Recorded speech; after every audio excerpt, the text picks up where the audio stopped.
No vídeo de hoje falamos um pouquinho sobre o DCA inteligente que continuamos a fazer semana após semana dentro do mercado de opções com criptoativos. Por mais uma vez utilizamos o nosso colateral em Bitcoin para buscar mais cascalhos no criptoativo para nossa carteira. Mais uma semana obtivemos lucros e eu trago no vídeo de hoje as atualizações para vocês dessa semana, como também dados importantes que saíram nessa quarta e quinta-feira. Membros do FOMC deixaram algumas declarações importantes e falo também sobre projeções e expectativas para o dia de amanhã, fechamento do mercado e dia de payroll nos Estados Unidos. Fica comigo que vem logo após a vinheta.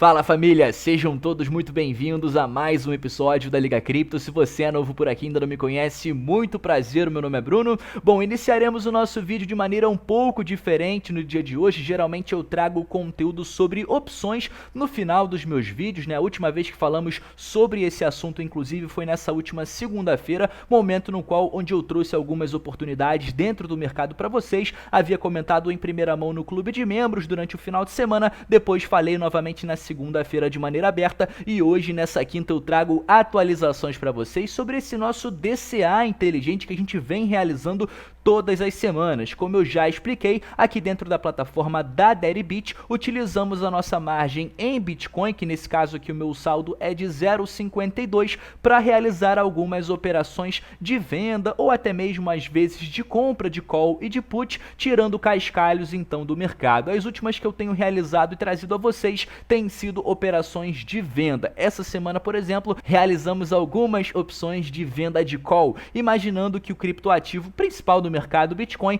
não chegaria a alguns patamares de preço como 31 mil dólares, 34 e até mesmo 35 mil dólares. E para isso a gente recebeu uma premiação de forma adiantada pelos compradores de call, ou seja, a gente fez a contraparte dos compradores e recebeu então um cascalho na nossa carteira. Se você não sabe muito bem como funciona o mercado de opções com criptoativos, não tem problema, aqui no nosso canal temos tutoriais iniciantes sobre esse mercado, mas caso você queira ainda mais conteúdo e de maneira até mais avançada com estratégias reais dentro desse mercado, dentro do nosso produto Plano B, em breve teremos as aulas disponíveis no módulo sobre esse material. Bom, como eu comentei com vocês, realizamos aqui algumas vendidas em 31, 34 e 35 e recebemos uma premiação bem interessante. Nesse momento, se eu colocar o mouse aqui em cima do nosso saldo, ele vai passar pra gente o nosso equity, né, o nosso saldo, quanto isso significa em dólares, e o nosso PNL, né, basicamente o nosso rendimento nas operações que estão em aberto. E claro, nem todas elas ainda estão 100% fora do risco, principalmente essa venda de call em 31, Bitcoin nesse momento em 28,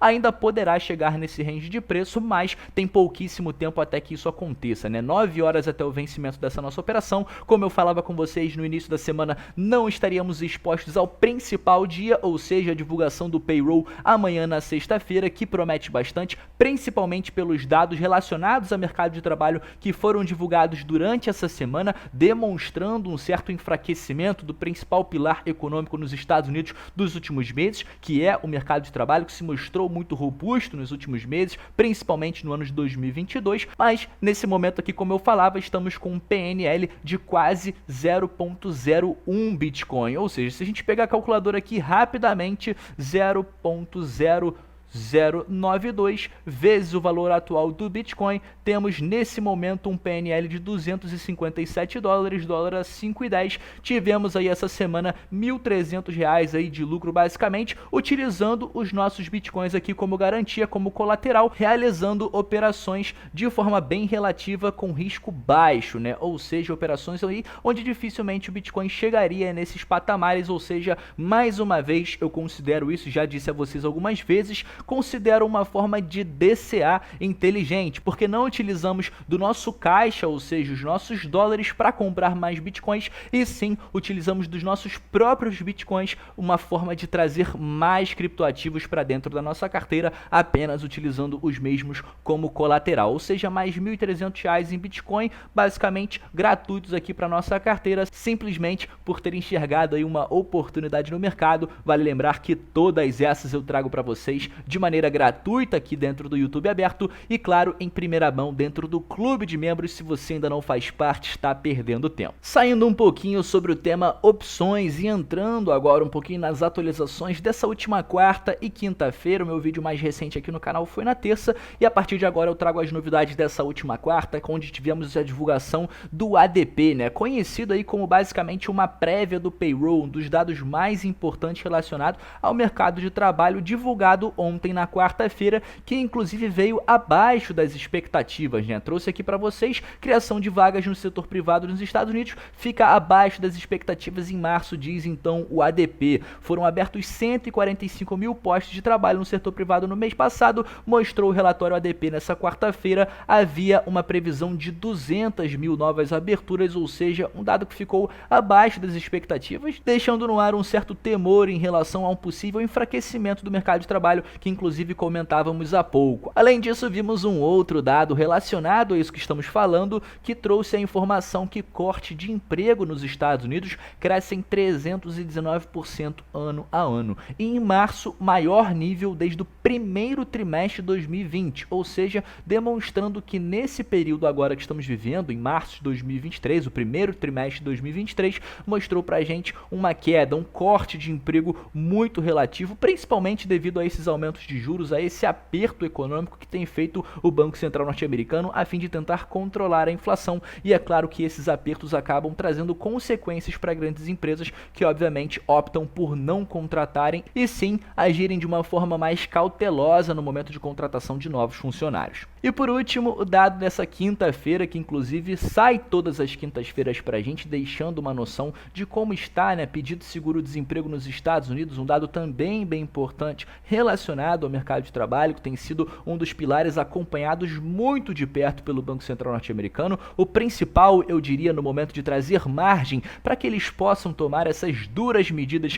que eles têm tomado tanto em 2022 quanto agora em 2023, e o número de pedidos de seguro-desemprego mais uma vez veio acima do esperado, depois da semana passada também ter vindo acima das expectativas. Nessa semana havia uma expectativa de 200 mil novos pedidos e vimos agora 228 mil, ou seja, mais um dado aí que demonstra pra gente que de fato o mercado de trabalho possa estar sendo enfraquecido por lá. Finalizando pra gente essa quinta-feira e também na quarta, vimos as falas de dois membros importantíssimos do FOMC, onde um deles sim tem direito a voto na próxima reunião do dia 3 de maio e outro deles, o James Bullard, não tem direito nesse ano às reuniões políticas monetárias, mas é um membro aí muito conhecido por ter uma certa política um pouco mais dura, bem hawkish, né, como a gente diria, e ele geralmente traz uma visão de mercado bem dura, né? Então, basicamente, o que ele falou primeiramente, como a gente já falava algumas semanas atrás, ele disse que o Fed deve continuar a elevar os juros enquanto o mercado de trabalho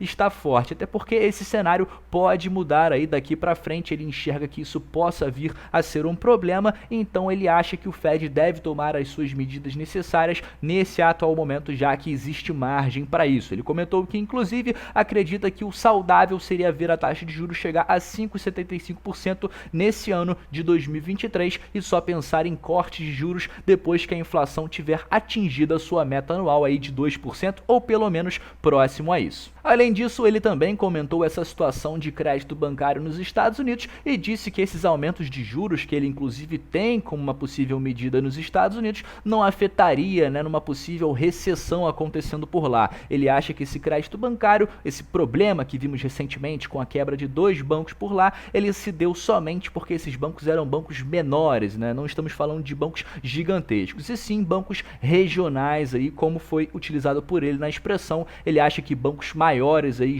realmente os gigantes norte-americanos, não passarão por nenhum problema aí de crédito. Já a Loretta Mester disse nessa quarta-feira, ontem, que ela ainda acha um pouco cedo para dizer se de fato veremos juros aumentados na reunião de maio, mas sim, ela defende que muito provavelmente ainda veremos um ou quem sabe até mesmo dois aumentos nesse ano de 2023. Não se sabe se na próxima reunião, mas sim é uma realidade na visão dela. Vale lembrar que ela sim tem direito a voto na próxima reunião do mês de maio. Para encerrar o nosso vídeo de hoje, já no Banco Central da Europa, um membro bem importante que inclusive é o economista-chefe do Banco Central Europeu, Philip Lane, disse nessa quinta-feira que o Banco Central pode voltar novamente a aumentar os seus juros no próximo mês de maio, data também aí da próxima reunião de políticas monetárias, assim como nos Estados Unidos. E ele prevê um aumento de 25 pontos nessa próxima reunião que está agendada, o que levaria a taxa de juros lá na Europa a 4,75. Bom, dito isso, a gente vai encerrando o nosso vídeo de hoje com algumas novidades, algumas atualizações de mercado. Bitcoin seguindo de certa forma bem lateral, como a gente já apostava durante toda a semana, e inclusive foi um dos motivos pelo qual eu trouxe essas operações no início da semana para vocês dentro do mercado de opções. Acredito que amanhã, sexta-feira, poderemos sim ver uma oscilação um pouco maior mediante a esses dados que serão divulgados. Vale lembrar que amanhã é feriado e mesmo com essa divulgação do payroll, as bolsas estarão fechadas. Pode ser que a gente venha a ver oscilação somente no mercado dos criptoativos. Vou ficando por aqui, agradeço a você que ficou comigo até o final e te vejo numa próxima.